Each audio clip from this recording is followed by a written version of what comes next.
नियती कधी कधी क्रूर डाव टाकत असते, खूप क्रूर डाव टाकते. 3 दुःख आहे माणसाच्या जीवनामध्ये. लहानपणी मायबाप जाऊ नये, तारुण्यात पती जाऊ नये आणि म्हातारपणी मुलगा जाऊ नये. ह्या 3 दुःखापैकी जर एक दुःख जीवनात आलं की माणूस अस्वस्थ होत असतो.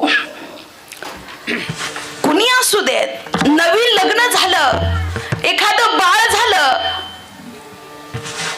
का नवरा बायको स्वतःचा विचार करत नाही महाराज.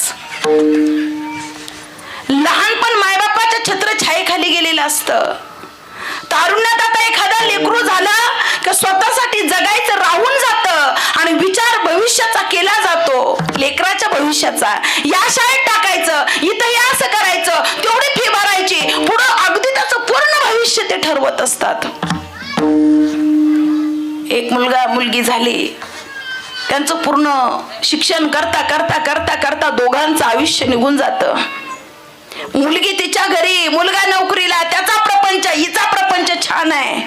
आता खरी वेळ येते पती पत्नीला एकमेकांसाठी जगण्याची. आणि ऐका ना, ज्यावेळेला एकमेकांशी जगण्यासाठी वेळ येते, एकमेकांना वेळ देण्याची वेळ येते, त्याच वेळेला नेमकं दोघांच्यातून एक जण निघून जात. एक जण निघून गेलं का पुढचं आयुष्य फार भयानक असतं.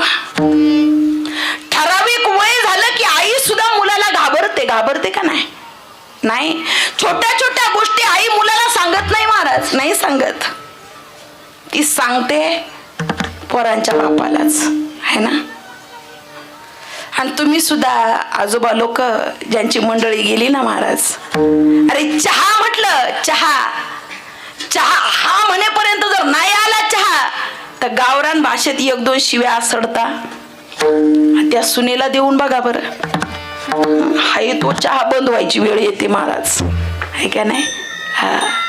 जे सत्य सांगते मी, दोघांच्यातून एक जण गेलं का मग ते जीवन जरा फार त्या ठिकाणी कठीण जात असतं.